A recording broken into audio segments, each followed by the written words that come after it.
The learning and development team or organisation or service, perhaps service is a better word, needs to reposition itself as a problem solver for the organisation.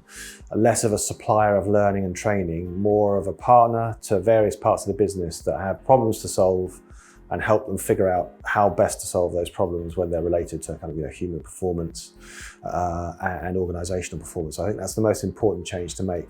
A problem-solving partner rather than a maker of learning, I think. So I think one of the most important factors to focus on is gathering evidence analytically and interrogating, I suppose, that evidence, asking good questions of your partners, asking good questions of stakeholders. I think those are really, really good. That's probably the core of it, is finding out what's really wrong, if anything's really wrong, because of the good questions you ask and the evidence you seek in asking those questions. That feels really important. I think striking new relationships is really important as well. So it's not necessarily only the most senior stakeholders who really understand what needs to be done and how to go about it. I think there's other experts and influencers in all sorts of organisations that you need good relationships with them as well.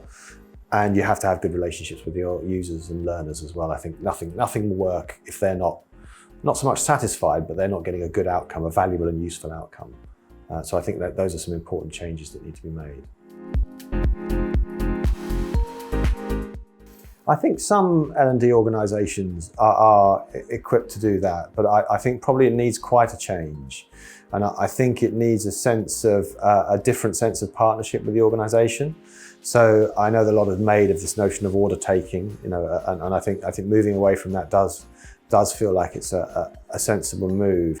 So I think rather than a kind of lengthy process of diagnosis and evaluation into a carefully polished plan over a number of months, it's probably best to start with what looks like a really valuable approach, understand why you think it's valuable, give something small a try, see how it works, and then evolve and develop from there. I think that feels like a really useful change to make, is find the evidence of what works by seeing it work rather than by thinking what might work. That feels like a really important change as well. And I think that will in turn have some interesting changes to how we design solutions as well, what kind of solutions we design.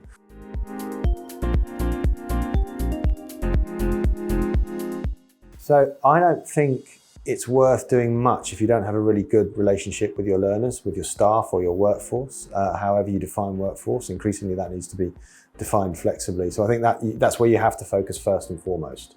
Not exclusively, because you need to obviously focus on business priorities. But if you don't understand what your learners are trying to do, why they're trying to do it, where they're struggling, where they're failing, what they're trying to get done, I don't think you'll get far. So I think there's a really important requirement to focus really clearly on the people whose behaviour you want to develop or change.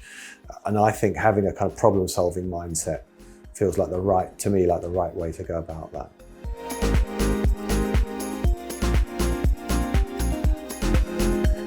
No, I think it needs to be an evolving change. It needs to be always on. You need to be always focusing on what's most helpful, what's most useful, and what works best. I don't think most organisations, we know enough to launch a big campaign. That would suggest that you've got everything figured out, or most things figured out, that you're going to release in your magic campaign moment. And I would fear that most of us don't really know enough to be that confident of that. So I would say we start small, solve the problems we think we can solve best, see how that works, look at the evidence, and continue in the most valuable way in that kind of iterative and always-on approach, I think. So that might look and feel like a campaign from the outside. The most important thing is that you focus on the most immediate value you can offer with a good sense of where you want that to go in the longer term, and steer according to the evidence you gather.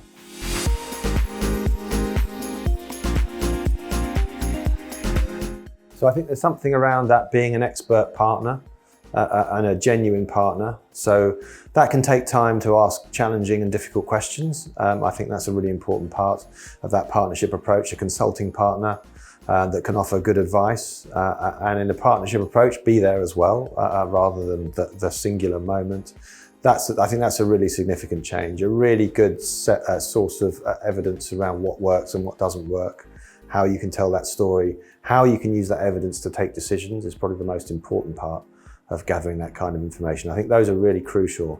I think a good sense of what kind of experiences to design to solve problems feels like a really important thing as well. But I think that probably comes after the other two. But I think those are probably the three things that I would look for in the future, I think.